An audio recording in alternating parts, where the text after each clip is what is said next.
everyone, I'm Tanya, and this is Black Women Read reviews of books, zines, and everything in between. A couple of days ago, I bought the November issue of Essence magazine. I was pretty excited because I haven't bought Essence in literally over, say about a decade now. Why, you may ask? Well, while Essence was once a staple in my home, I stopped buying it because the quality of the magazine had declined over the years. It all started in 2005 when Essence was acquired by Time Warner. It was the first time in the magazine's history it was not Black owned, and this exchange of ownership soon showed. It was not long before the essence of Essence magazine was slowly erased. Essence magazine was a haven for all things Black womanhood. It was refuge reading from the overwhelming whiteness of mainstream media, and particularly white women.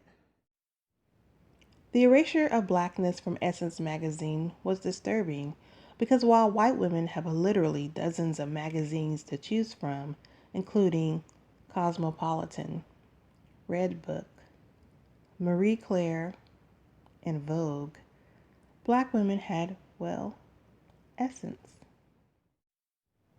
The Essence I used to know before 2005 highlighted the beauty, intelligence, creativity, and activism of Black women.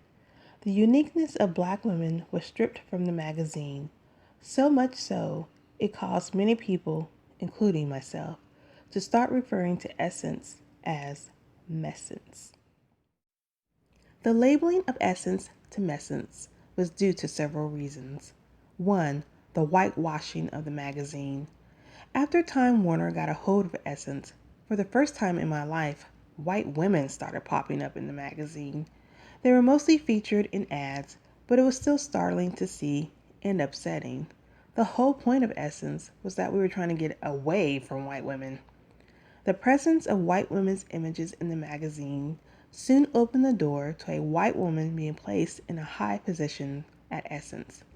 In 2010, a white woman was named as fashion director for the magazine.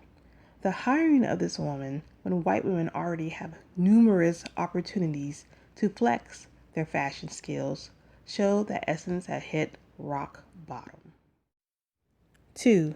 Bizarre articles.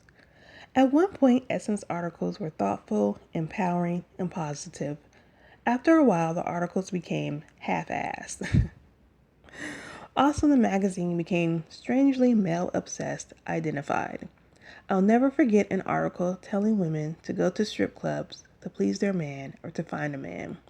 I have nothing against women going to strip clubs if they're going for their own pleasure and satisfaction. But it was framed for the enjoyment of men only or to look fun and carefree to snag a man. Where was Susan Taylor when you needed her?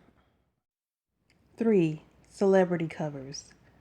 What made Essence so relatable was that it usually featured everyday Black women, especially on the covers. After a while, these women were replaced with celebrities. One of my pet peeves is how Black celebrities are often used to represent regular Black people, when in reality, these people are far removed from the day-to-day lives of Black folks. I mean, yes, it's fun to see your favorite celebrity on the cover. My fave, Mary J. Blige, has had the most covers ever of Essence. What's up, Mary? But I would gladly trade a few of her covers to have the grassroots activist, single mom, small business owner, etc., spotlighted instead. I think also the incorporation of Black women celebrities is another reason why the articles became ridiculous. While the magazine was geared towards professional Black women, the things discussed in the magazine were attainable for the working class woman as well. However, the magazine soon felt elitist and classist. For example, the fashion page that used to include a range of prices for makeup, clothes, shoes, etc., began to showcase overpriced items. The magazine overall became out of touch. So why did I decide to check out Essence again? Well, I was hopeful last year when Shea Moisturizer founder bought back Essence, making it 100% black owned again. Although, while strangely selling out Shea Moisturizer to a white company. But that's another video. The magazine seems to be bouncing back, although I believe its heyday is truly over. What got me interested in buying the latest issue was that I was pleased to see that Tarana Burke, founder of the Me Too movement, was guest editor, and the magazine was devoting its pages to black women and sexual violence. Flipping through the magazine, there were some familiar cringes. White women haven't been completely wiped out from the magazine. A couple were in ads.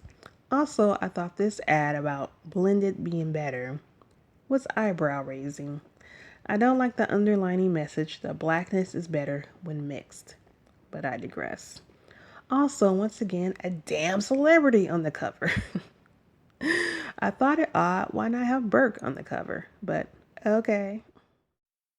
The actual section on black women and sexual violence was in the last half of the magazine. The articles were thought-provoking and informative. A couple of standouts were "I Muted R. Kelly" and "The Right to Heal." I enjoyed learning more about Burke and got a little teary-eyed at some parts of her personal story, particularly when she spoke about abuse she has faced from some black men in her movement. She stated, "The number one thing that black men say to me is, 'Nobody sexually harassed your ugly ass. Who would want to have sex with you?' says Burke. I've had to recalibrate because I was just kind of going along in my regular joyful ass life," she says. "I wish that black men could feel about me the way I feel about them. I wish they would understand that I'm not attacking them." How cruel is that? Those men are trash and will reap what they sow. Overall, the issue is decent. I think it could have been stronger if the whole magazine had been dedicated to sexual violence. But I'm glad that Burke got a chance to clarify and speak more about the essence of her Me Too movement, supporting black girls and women who are survivors of sexual violence. Thank you for listening, and I will see you at the next video.